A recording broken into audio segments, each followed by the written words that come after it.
In this video tutorial, we're going to discuss about atherosclerosis.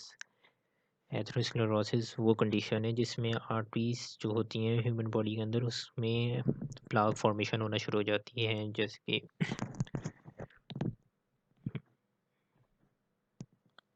जैसे कि arteries की 3 layers होती हैं या एक आर्टरी है ह्यूमन आर्टरी। इसकी सबसे एक्सटर्नल लेयर होती है वो होती है ट्यूनिका एक्सटर्ना। जो सबसे आउटर मोस्ट लेयर होती है वो ट्यूनिका एक्सटर्ना होती है।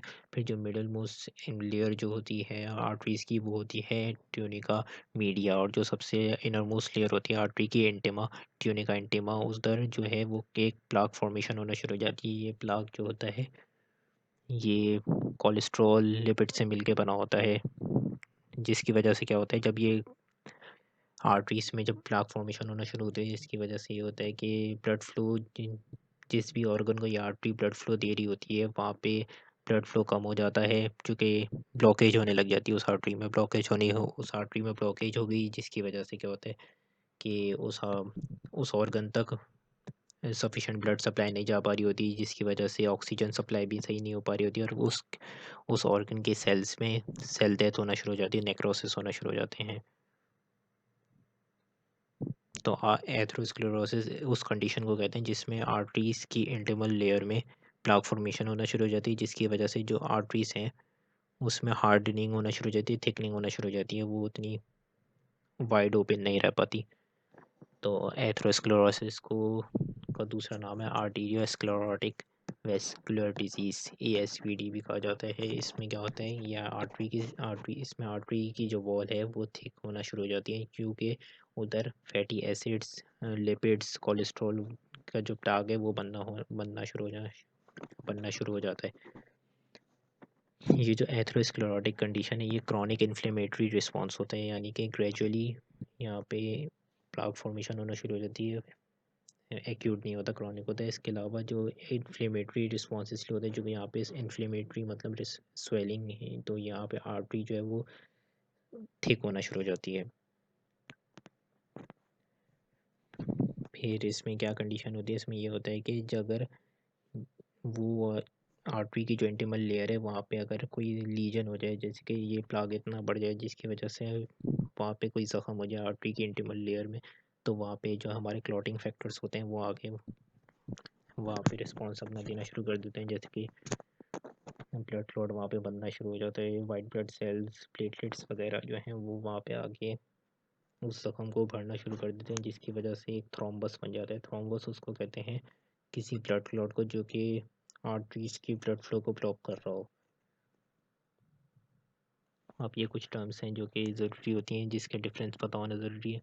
ये सबसे पहले आता है आर्टीरियोस्क्लेरोसिस। आर्टीरियोस्क्लेरोसिस सिर्फ आर्टरीज की हार्डनिंग को कहते हैं। जब आर्टरीज अपनी इलास्टिसिटी, जैसे कि आर्टरीज जो है वो वेजो डायलेट हो जाती हैं, यानी कि डायलेशन होती है इसमें, और वेजो कंस्ट्रिक्ट हो जाती हैं, वो अपनी इलास्टिक प्रॉपर्टी जो है वो खो देती हैं और हार्ड हो जाती हैं। तो ऐसी कंडीशन को आर्टीरियोस्क्लेरोसिस कहा जाता है। इसमें वजह कोई भी हो सकती है, what ever the condition is. लेकिन जो एथेरोस्क्लेरोसिस है इसमें ये स्पेसिफिक वजह होती है कि प्लाक फॉर्मेशन की वजह से आर्टरीज जो है उसमें वो होने लग जाए, हार्डनिंग होनी शुरू हो जाए आर्टरीज के ऊपर। अगर प्लाक फॉर्मेशन की वजह से आर्टरीज हार्ड हो रही है तो एथेरोस्क्लेरोसिस कहलाता है, और अगर किसी भी कंडीशंस की वजह से आर्टरीज जो है वो हार्ड होना शुरू हो रही है तो इसका मतलब है ये आर्टीरियोस्क्लेरोसिस कंडीशन है। और आर्टीरियोलोस्क्लेरोसिस की कौन सी कंडीशन है जिसमें आर्टेरियोल्स जो हैं वो हार्ड होना शुरू हो जाते हैं, स्मॉल आर्टरीज जो होती हैं या कैपिलरीज। और फिर एथ्रोजेनिक टर्म्स जो है वो उस पर यूज़ की जाती हैं किसी भी सब्सटेंस की वजह से जो एथेरोस्क्लेरोसिस हो रहा है, जैसे कि प्लाक फॉर्मेशन हो रही है। प्लाक किससे मिलके बना होता है, कोलेस्ट्रॉल, लिपिड, फैटी एसिड्स, इन सबसे मिलकर बना होता है। तो ऐसी उस फैक्टर को क्या कहते हैं, एथेरोजेनिक कहते हैं। और एथेरोजेनेसिस जैसे के नाम से ज़ाहिर है कि ये उस डेवलपमेंटल प्रोसेस को कहते हैं जिसकी वजह से जो है वो प्लाक फॉर्मेशन होना शुरू हुई थी। अब एथेरोस्क्लेरोसिस की कॉजेज़ क्या क्या होते हैं। एथेरोस्क्लेरोसिस के हाई ब्लड प्रेशर को होता है, इसके अलावा हाई कोलेस्ट्रॉल और इनहेरिटेंट जैसे कि कोई निकोटीन, इसके अलावा सर्टेन डिजीज़ जैसे कि डायबिटीज़ हो गया। तो ऐसे इंडिविजुअल्स इसके जिनको हाई ब्लड प्रेशर की शिकायत रहती हो या उनका हाई कोलेस्ट्रॉल हो, ओबेसिटी हो, और वो कोई इरिटेंट उनकी ब्लड या प्लाज्मा में आ जाए, तो उनको ज़्यादा चांसेस होते हैं एथेरोस्क्लेरोसिस डेवलप करने के। इसके अलावा कुछ ऐसी बीमारीज होती हैं जैसे कि डायबिटीज़, उनके भी ज़्यादा चांसेस होते हैं उन इंडिविजुअल्स को कि उनके आर्टरीज में एथेरोस्क्लेरोटिक प्लाक बन जाए।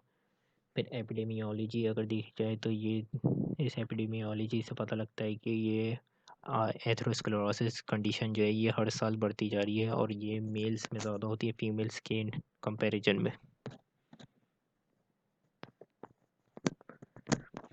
अब पैथोफिजियोलॉजी देखी जाए तो एथेरोस्क्लेरोसिस की पैथोफिजियोलॉजी यही है कि ये क्रॉनिक कंडीशन है, यानी कि ग्रेजुअली होने वाली डिजीज़ है। इसके अलावा इन्फ्लेमेटरी रिस्पॉन्स होता है जो कि इसमें आर्टरीज जो है वो थिक होना शुरू हो जाती हैं, और एंडोथीलियल इंजरी की वजह से, जिसकी एंडोथीलियल इंजरी मतलब जो इंटिमल लेयर है आर्टरी की जो एंडोथीलियम से मिलकर बनी होती है उसमें इंजरी हो जाती है, और वहाँ पे फिर प्लाक फॉर्मेशन होना शुरू या वहाँ पे फिर प्लाक फॉर्मेशन होता है, और उस जख्म को भरने के लिए वहाँ पे जो हमारे क्लॉटिंग फैक्टर्स होते हैं, वाइट ब्लड सेल्स और प्लेटलेट्स, वो आके एक्यूमुलेट होना शुरू हो जाते हैं उस जगह पे। तो इस रिस्पॉन्स को कहते हैं हमारे बॉडी के रिस्पॉन्स टू इंजरी हाइपोथेसिस के थ्रू इसके पैथोजेनेसिस को समझा जाता है।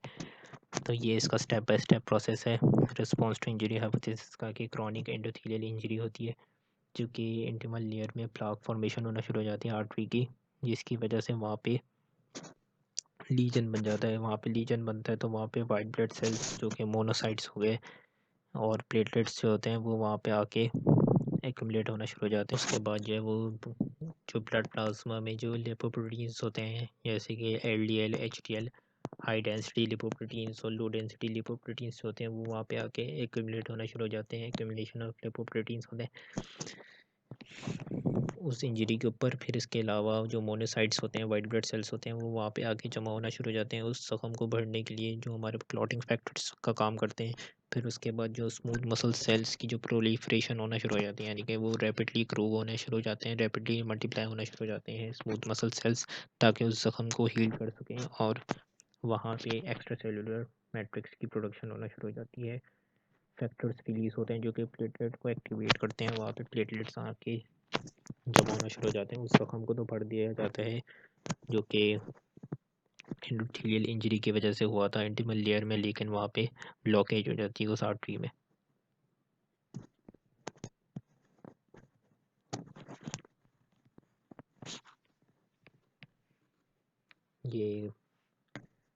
ये पैथोजेनेसिस का पूरा फ्लो चार्ट है एथेरोस्क्लेरोसिस का, जिसमें ओवरऑल सारे रिस्क फैक्टर्स भी दिखाए गए हैं कि लो डेंसिटी लिपोप्रोटीन अगर ब्लड में ज़्यादा होगा तो एथेरोस्क्लेरोसिस होने के ज़्यादा चांसेस हैं। इसके अलावा हीमोडायनामिक स्ट्रेसेस हो, इसके अलावा हाइपरटेंशन, टॉक्सिन, जैसे कि कोई सिगरेट स्मोकिंग करता हो उसके भी ज़्यादा चांसेस होते हैं एथेरोस्क्लेरोटिक प्लाक फॉर्मेशन के।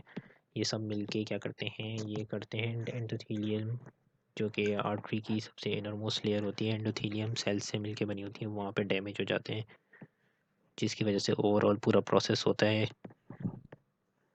कि मोनोसाइट्स हैं वो वहाँ पे माइग्रेट होना शुरू हो जाते हैं, प्लेटलेट्स वहाँ पे आना शुरू हो जाते हैं, जिसकी वजह से वो उस लीजन्स को हील करने का काम करते हैं, लेकिन वहाँ पे आर्टरी में जो है वो ब्लॉकेज हो जाती है, थ्रोम्बस बन जाता है ब्लड क्लॉट का। तो अगर इसकी हिस्टोलॉजी देखी जाए, उस आर्टरीज की अगर वो देखी जाए माइक्रोस्कोप में हिस्टोलॉजी, तो वो इस तरह का नज़र आएगा कि यहाँ पे ये एक नॉर्मल आर्टरी का है, यहाँ पे ये एक आर्टरी है जिसमें प्लाक फॉर्मेशन हुई है, ये हाफ ब्लॉक हो चुकी है, ये वाला एरिया जो है वो इंटैक्ट है, यहाँ से ब्लड फ्लो हो रहा है, लेकिन आधा एरिया जो है वहाँ पे प्लाक फॉर्मेशन हो चुका है। फिर यहाँ पे इसमें बी वाली डायग्राम में दिखाया गया है, बी वाली पिक्चर में दिखाया है कि यहाँ पे ब्लड क्लॉट बन चुका है, यहाँ पे इंजरी हुई होगी, जिसकी वजह से यहाँ पे फिर बॉडी के जो प्लेटलेट्स हैं और मोनोसाइट्स हैं वो यहाँ पे आके एक्यूमुलेट होना शुरू हो गया, जिसकी वजह से यहाँ पे एक थ्रोम्बस बन गया, ब्लड क्लॉट बन गया, जो कि ब्लॉक कर रहा है आर्टरी के ब्लड फ्लो को। सी में भी यही दिखा